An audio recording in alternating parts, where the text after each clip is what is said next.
The restaurant door swung open so hard that the bell hanging above gave off a sharp, piercing ring, drawing every eye in the room. A woman stood in the doorway, panting, raincoat soaked through, shoes dripping wet, and in her hands, a leaking box of baby formula, droplets hitting the hardwood floor one by one. No one could understand why she walked into this place, an upscale Italian restaurant where patrons dressed like they were heading to an art auction, while she looked like she'd just escaped a storm. In a secluded corner, Graham Ellison set his napkin down on the table, his gaze fixed on the unfamiliar woman. Chaos wasn't something he was used to. His life was built on order. Numbers, deals, and even loneliness, filed neatly into compartments of memory. But then she walked in, soaked, awkward, and threw everything off beat. Graham didn't know this moment would stay with him for a long time, not because she was beautiful, but because she had no idea she was interrupting his date. He was here to meet the model, the woman Mason, his best friend, swore was gorgeous, smart, well-educated, and absolutely your type. Graham had arrived on time, like he did for every appointment in his life. He picked a table tucked behind an olive tree, where the warm light barely brushed his wrist, catching the edge of the vintage watch he still wore, even though there was no one left to notice. He had sat there, stone-faced, watching the minutes tick by, 20, then 30, then 40. Long enough to feel foolish for trusting a friend. Long enough to start thinking about walking out. Then the woman approached. Not the type he'd pictured. Not tall, not polished. Nothing about her said model. Just the scent of rain, formula, and honest urgency. "Mr. Ellison?" she asked, breathless. "I'm sorry I'm late. The road was blocked and—" She didn't finish. She dropped her bag, pulled out a chair, sat upright, and spread a half-soaked folder out on the table. Graham frowned. For a second he was about to say, "You've got the wrong person." But something stopped him. A smudge of blue ink streaked her sleeve, carrying with it the faint scent of dried paint. It wasn't perfume, but a mix of paper, rain, and chalk. He'd never met anyone who smelled like that. She spoke in a rush, her voice slightly shaky. "I brought the weekend activity plan for the center. They told me to meet with you for an in-person interview. I don't know if I'm qualified, but I really need this job." He went still. Every word out of her mouth felt like it came from a different world, simple, direct, and real. Graham Ellison, tech investment millionaire, a man who'd lost faith in people after being betrayed by his own wife, sat there watching her, completely forgetting he was at the wrong meeting. She carefully pulled out a few crayon drawings of the sun, a dog, children holding hands. Each one was shaky, but warm. "I teach part-time art classes at the community center," she said. "The kids love it most when they're allowed to make a mess. I guess adults are the opposite." He didn't say a word, just watched. Rain had started tapping on the window pane, falling in a steady rhythm like the old heartbeat of someone who'd forgotten what it meant to feel. A server approached quietly. "Would you like to order anything else, sir?" He replied, "A glass of warm water, and some napkins for her." She looked slightly surprised, then nodded a thank you with a soft smile. In that moment, Graham felt something he hadn't let himself feel in years, peace, for no reason at all. When she left, she accidentally left behind a small notebook, its pages smudged with watercolor. He opened it. The first drawing was of a man sitting by a window. Outside, it was raining. On the table beside him, a small flower pot bloomed, even without sunlight. Graham let out a quiet laugh, the kind he couldn't remember making before. It was the wrong date. Completely wrong. And yet, in some strange way, it felt like he'd just met the only person he was ever meant to. When Marin Doyle stepped out of the restaurant, the rain had finally stopped. The street shimmered under the lights like shards of broken glass, and she, soaked, hands trembling slightly from the cold, could only hope the interview hadn't gone so badly that they'd cross her off the list immediately. She still wasn't sure if she'd shown up at the right place. All she knew was that the man had been so polite, it made her feel even more clumsy. She walked quickly across 2 blocks, heart pounding, caught between embarrassment and worry. If the actual interview had been somewhere else, and she'd gone to the wrong spot, her last shot at a job might have disappeared with the rain. At the end of a narrow alley, her apartment came into view, 2nd floor of an old building, peeling walls, a cramped hallway, and the muffled sound of a neighbor's TV playing through the wall. She turned the key and eased the door open. Inside, a 6-year-old boy lay fast asleep on the worn-out sofa, blanket half slid off to the floor. Leo, her only child. His soft curls clung to his forehead, his small face calm in steady sleep. As she bent down to pull the blanket back over him, he flinched slightly, letting out a faint, frightened whimper. Marin took his hand and gently stroked it. "It's okay. Mommy's here." Leo had been in an accident when he was just 4. A steel bar fell at the construction site where his father worked, killing the man right in front of him. Ever since, loud noises made Leo curl into himself. No specialist had been able to help. Only color. The crayon boxes, the messy brushstrokes Marin made, had slowly brought him back to calm. Marin used to be good at drawing, not a prodigy, just someone who could see color even in sadness. But after her husband died, art became just a way to get by. Murals for cafes, handmade decorations, sometimes teaching the neighbor kids to draw heart-shaped clouds. During the day, she taught art at the community center for barely enough pay. At night, she picked up shifts at a souvenir shop. When the city slept, Marin cleaned offices. All of it to keep this tiny apartment so Leo could have his own bed and milk in the morning. Still, she never complained. Maybe because she was afraid that if she ever started, she wouldn't know how to stop.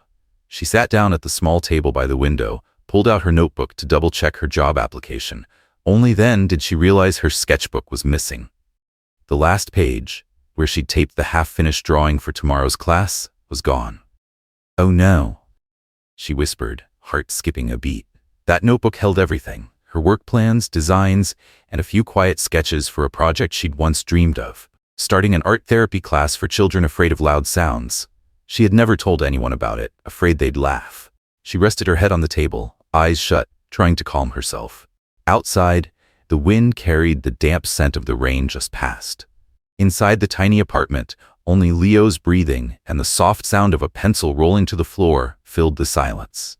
Across the city, in a quiet lakefront home, Graham Ellison sat in his study, the light catching on bookshelves arranged with clinical precision. On his desk, among stacks of thick business files, sat one thing that didn't belong: a gray sketchbook. Its pages warped and stained from the rain. He didn't know why he took it home. He should have left it at the restaurant, just like everything else that had ever wandered into his life by accident. But this time, he didn't. Graham opened the sketchbook. The first pages were filled with childlike drawings: a crooked sun, red and blue crayon lines overlapping. In the middle were a few larger sketches, clearly done by an adult. One drawing in particular made him pause: a man sitting in a dark room, a glowing window behind him, as if he wanted to look outside but hadn't yet found the courage to move. Below it, in slanted handwriting, were the words, "Art doesn't heal pain. It teaches you to live with it." Graham leaned back in his chair. He didn't smile. He didn't sigh. It was just a strange feeling spreading through his chest, light as smoke, but real enough that he placed a hand over his heart to make sure it was still there. He remembered every detail about her: the way she clutched the folder, how her voice trembled but never broke, and how she didn't look up when she said, "I really need this job." He'd met hundreds of women, at galas, conferences, fundraisers, but none had ever said something like that in that tone. It wasn't pleading, it wasn't insecure. It was just the truth. When the server had asked, "Would you like to order wine?" she had smiled and shaken her head. "Just water. I have to pick up my son." Graham had frozen in that moment. Not because of what she said, but because of how she said it. As naturally as breathing, not hiding the fact that she was a single mom. He used to think women like that didn't exist anymore. Or if they did, they'd never show up in his world. He closed the sketchbook, fingertips still carrying the faint scent of damp paper. A flicker of a smile touched his lips, brief, faint, but real. Night fell. In the small apartment, Marin sat watching Leo sleep, eyes wide open with guilt. Across the city, in the house by the lake, Graham still hadn't turned off the lights. Neither of them knew that the mistaken meeting had left a tiny crack in their otherwise sealed-off worlds. And sometimes, one crack is all it takes for the light to get in. The morning after the wrong date, Graham Ellison still couldn't focus on the 8-figure contract spread out on his desk. The numbers refused to line up the way they always did. They bounced around his head, interrupted by the image of ink-stained hands and the faint scent of dried paint. He tried to shake it off, but the more he tried, the clearer it became. She had spoken with such honesty. It felt irrational.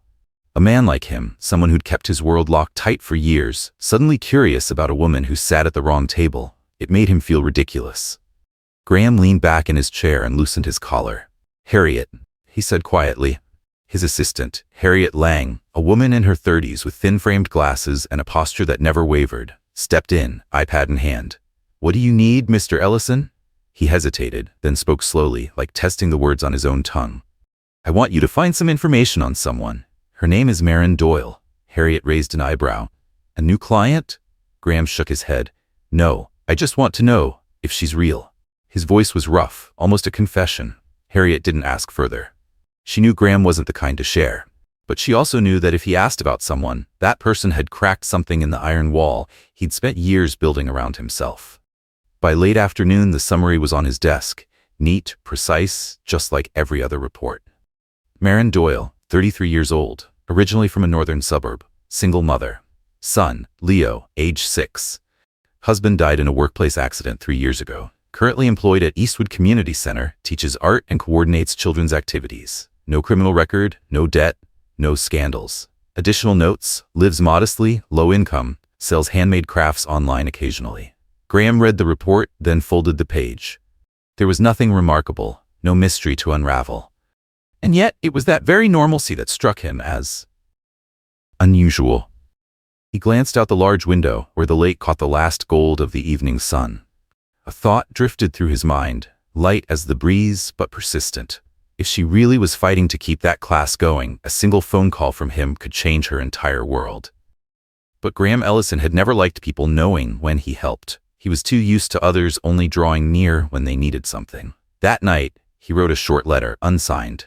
Donation, to support the children's art class at Eastwood Community Center.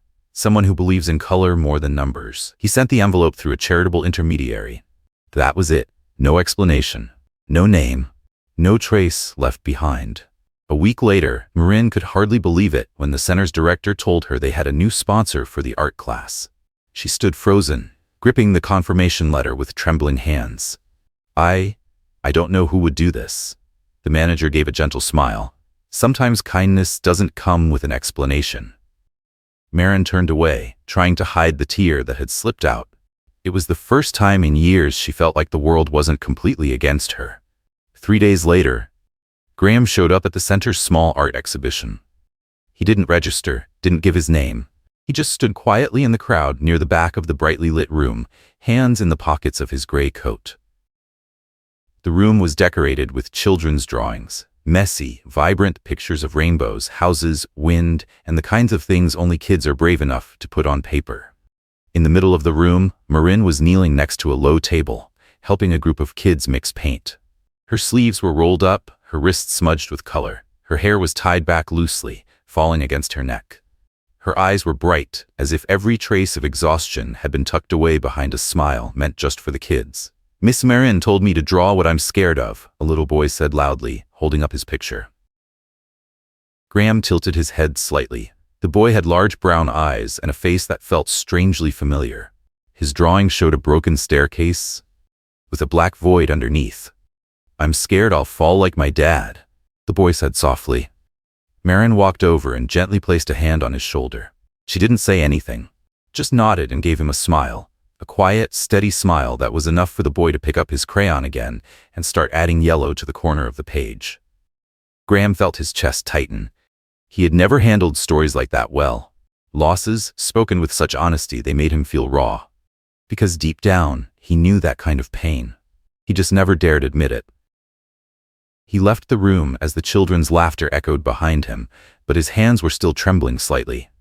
That night, back in his lake house, he reopened the dating app Mason had once pushed him to try.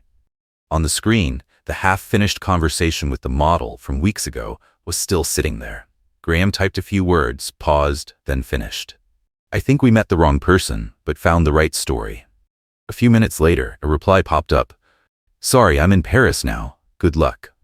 He looked at the message, pressed his lips into a rare smile, part amused, part relieved. "Good luck, huh?" he murmured. "I think I've found something else." He turned off the screen and stood, staring out at the lake. In the reflection on the glass, his figure was faint. But in his eyes, for the first time in years, there was something that looked like light. 3 weeks after the community center exhibit, Graham Ellison still couldn't stop thinking about Marin Doyle. It wasn't some reckless infatuation. It felt more like a slow, persistent scrape beneath the surface. Small, but sharp every time it touched a thought. He tried to forget. But every time he looked out at the lake in the morning, he saw the boy's drawing of the broken staircase and the woman's paint-smeared hands. He knew he couldn't stay on the sidelines forever. One afternoon in his sunlit office, Graham looked at Harriet and said, "I want the company to launch a partnership with Eastwood Community Center, an art therapy program for kids." Harriet paused mid-note, glancing up. "You want to do charity?" "No, a partnership," he said, his voice low but firm. "I want them to be independent, not a handout." Harriet didn't ask more, but in her eyes there was the trace of a knowing smile. The day Graham showed up at the center, Marin was kneeling on the floor, helping the kids glue pieces of colored paper. The door opened, and when she looked up, her heart skipped a beat. That man, the one she thought she'd only see once, was standing in the doorway, gray suit, a folder in his hand. "We meet again," he said, calmly, as if it were the most natural thing in the world.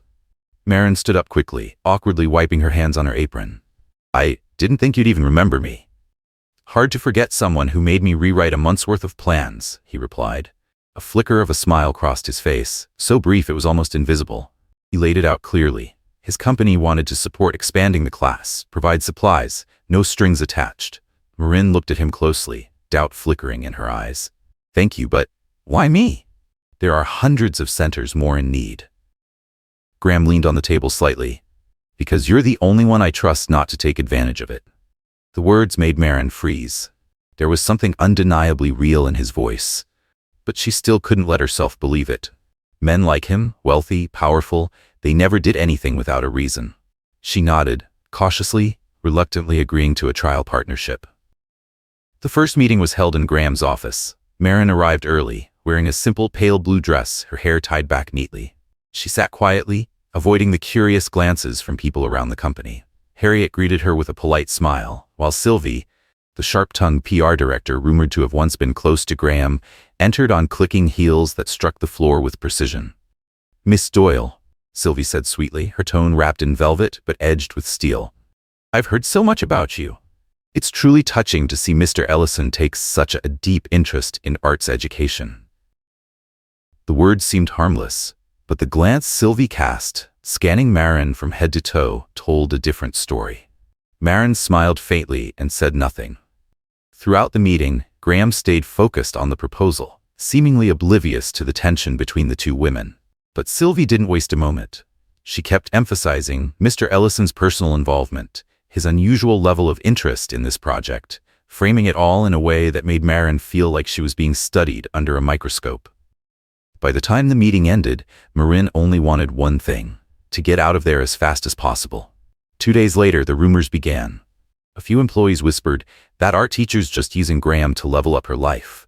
Someone else added, "Heard they met at some fancy restaurant." No one knew what was true, but words like that travel fast and far. When it reached Marin, her body went still. In her mind, she saw her son, the kids in her class, the other mothers who trusted her. And suddenly, it all felt like it was collapsing. She wasn't angry, just ashamed. That night, Marin sat at her table and wrote a short note on a wrinkled sheet of paper. "Thank you for believing in the children. You don't need to believe in me." She left the letter with the unsigned contract and sent it to Harriet the next morning. When Harriet placed the envelope on his desk, Graham sat in silence for a long time. He read the line over and over, each word cutting deeper than the last. "She didn't say anything else?" he asked, voice rough. "No, just returned it. And, you should know, Sylvie spoke to the press." His eyes narrowed, the color in them shifting. "You're sure?" Harriet nodded. "I checked the email logs. There's a thread that was edited, made it look like you invited Miss Doyle to a private dinner. But I found the original file. Sylvie's the one who altered it." The air in the room grew dense. Graham clenched his fists, knuckles cracking. That afternoon, the Ellison Group office was so quiet you could hear his footsteps echo across the marble floor. Graham walked straight to the PR department, where Sylvie was casually reviewing a photo set. "We need to talk," he said, his voice cold as steel. Sylvie looked up, smiling like nothing was wrong. "Graham, you really care that much about her? She's not even in your league." "Enough." He cut her off, tossing a printed stack of emails onto the desk. "You altered my message. You hurt someone for the sake of your own ego." Sylvie let out a dry, sharp laugh. Her voice rose. "I was protecting you from being used." "No." he said, locking eyes with her. No anger, just an ice-cold disappointment. You were protecting your pride. There was a pause, long enough for the silence to burn. You're fired. Effective immediately. Sylvie froze, then spat under her breath. You'll regret this. Men like you don't belong with women like her. Graham didn't respond. He just turned, walked out, and closed the door behind him, with the finality of someone who had just shut an entire chapter of his life. But Marin was gone.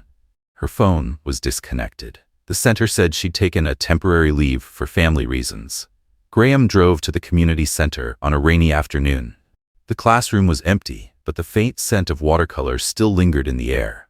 On the table, a half-finished painting remained, its background a soft, misty blue lake. In the center, an open door. In the distance, the shadow of someone learning how to swim again in the waves. In the bottom corner, a small, slanted note, almost like a whispered thought. If anyone asks, I still believe people can start over, no matter how late. Graham stood there for a long time, the light from the window casting across his face. There were no tears, only the hollow stillness of someone realizing he'd lost something. Before he even had a name for it.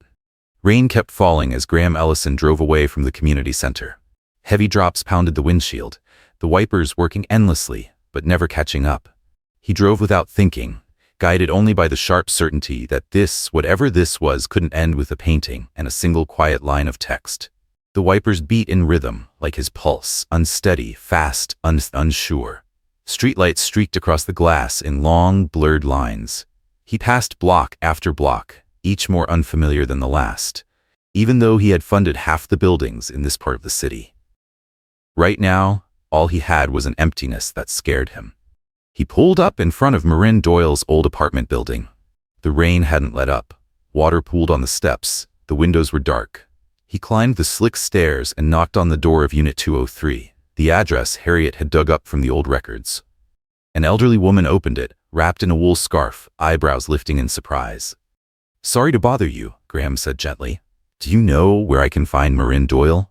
She looked at him for a few seconds, as if flipping through the pages of memory. She moved out about 3 weeks ago, left a note, said if a man ever came looking for her, I should tell him. The woman paused, then squinted at a faded slip of paper taped just inside the doorframe. Tell him he's still holding on to her first sketchbook. Graham froze. The first sketchbook. The one she'd left behind at the restaurant. The one he'd never returned. It was still sitting in his drawer, untouched, waiting, like a bookmark left in the middle of a story never finished. Do you know where she went? Not exactly, the woman replied. I heard she might be staying with a friend down south, near the coast. Town called Windmere, I think. There's an art camp for kids out there. Graham nodded his thanks and turned to go. As he opened the car door, a cold gust hit his face, sharp with salt, even though the sea was still miles away. He didn't know exactly why he was doing this. Only that, if he didn't, he'd have to live with the silence he built himself. The sea greeted him with icy mist and heavy, churning clouds the color of lead. Windmere was a small town pressed up against the bay, its pastel-painted cottages weathered by salt and time. Graham pulled up in front of an old wooden sign. Summer Art for Hope, a summer art program for children. Waves crashed along the shore, and in the distance he could hear the laughter of children. He walked slowly down a sand-covered path, rain soaking through his coat, eyes scanning the beach where small groups painted in the open air. And then he saw her. Marin Doyle sat on a flat rock near the shoreline, a canvas propped against her knees. The wind tossed her hair, a few strands clinging to her cheek. Her long gray dress was damp halfway up the hem, but she didn't seem to care. Next to her was Leo, deep in focus, building a crooked sandcastle with both hands. Graham stopped a few meters away, his heart pounding like a drum. Part of him wanted to step forward, part of him wanted to turn back. But then Marin looked up. Their eyes met. Between them, only the sound of waves. Why did you come looking for me? Marin asked, her voice low, not angry but not warm either. To return your sketchbook, he said, pulling it from inside his coat. The cover was worn, the watercolors on it blurred and faded. She looked at the object in his hands, her eyes flickering with something. Recognition, maybe, but then they cooled again. You came here out of guilt or emptiness? The question landed like a blade. Graham stood silent for a few moments, rain mixing with his hair, trailing down his neck. Then he spoke, slowly, steadily. Because I'm afraid that if I don't say it today, I'll spend another 10 years not knowing what real feeling is. Marin looked at him, her eyes shifting. You don't have to do this. I don't need pity. I'm not here for redemption, he said, his voice rough. I just know. You made me see all the things I forgot to feel. Graham pulled an envelope from his coat pocket and held it out to her. Marin didn't take it right away. This isn't about the partnership anymore, he said. I want to offer you the role of director for the National Children's Art Program. I'll fund the whole thing. You'll have full control, design, leadership, team selection, no strings, no conditions. Marin opened the envelope and skimmed the pages. Her hand trembled slightly. You trust me that much? No, he said softly. I trust the way you make kids believe in themselves. A long silence followed. Waves crashed on the sand, wind howled through the shoreline air. Then Leo came running up, hands covered in sand, eyes lit with curiosity. Mister, are you the one who made my mom smile again? Graham froze, caught off guard. What did you say? The boy held up a carefully folded drawing. Bright crayon strokes showed a man standing in the middle of a lake, light streaming down from the sky, while on the shore, a woman sat painting. Mom said someone helped bring our art class back. Leo said simply. I think it was you. Marin looked at her son, then at Graham. And in that moment, whatever blame or weight had lingered between them seemed to lift, like mist dissolving in the wind. She folded the envelope, tucked it into her coat pocket. She didn't say yes. She didn't say no. The ocean wind picked up, and the rain began to fall harder.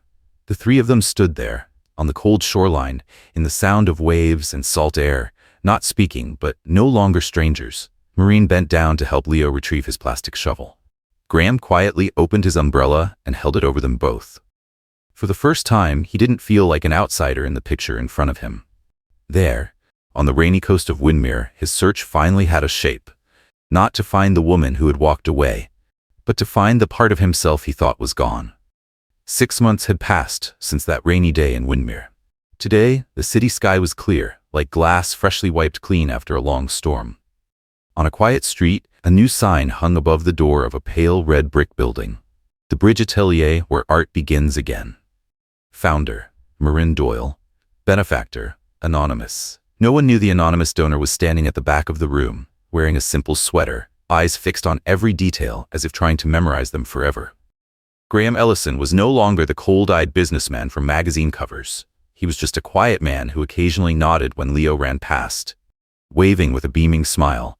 The opening was filled with laughter. Children's paintings lined the walls, messy, honest, and bursting with life. Marin moved through the room, her white shirt streaked with bits of paint, a microphone in hand. Her voice was low, steady, warm. The bridge in our name, she said, isn't just something to cross. It's a place to pause, to look around, and to begin again, even after you've fallen. The crowd burst into applause. Graham bowed his head slightly and smiled. He knew Marin was talking about herself, but he also knew, somewhere in those words, she was talking about him too. Every weekend, he came here, not as a sponsor, not with a title, just a man who sat quietly in the back row, listening to the stories Marin told through each painting, watching Leo dart around with sleeves smudged in color. And sometimes Marin's gaze would flick toward him. Soft, fleeting, but enough. Enough for both of them to know they were exactly where they were meant to be. That afternoon, the center opened its first small exhibition. The first painting hung right in the center, bathed in soft golden light, the man who waited in the rain. Graham stepped closer.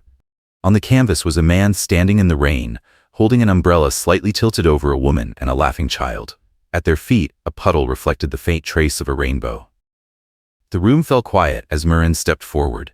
Her voice was gentle, her smile like a secret only a few would understand. This story has no ending, because we're still writing the next chapter. Laughter filled the room. Graham stood still, eyes slightly wet, but his smile was real. Not forced, not hidden. The smile of a man who at last knew what peace felt like. Just before the lights dimmed, Leo burst out of the crowd, clutching his old sketchbook. Mom, look, I drew the bridge again. He held up the picture, a bridge connecting two shores, on one side the city, on the other the sea.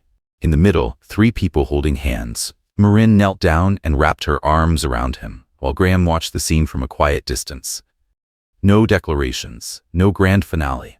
Just 3 people, standing on the bridge they had rebuilt, not only on paper, but within themselves. Maybe in life, we all walk across broken bridges, places where trust has collapsed, where love has come undone. But sometimes in the wreckage, we meet the person who helps us rebuild, brick by brick, with honesty and patience. Graham and Marin didn't save each other. They simply showed one another that happiness doesn't come from finding someone perfect, but from having the courage to begin again, even if it's late.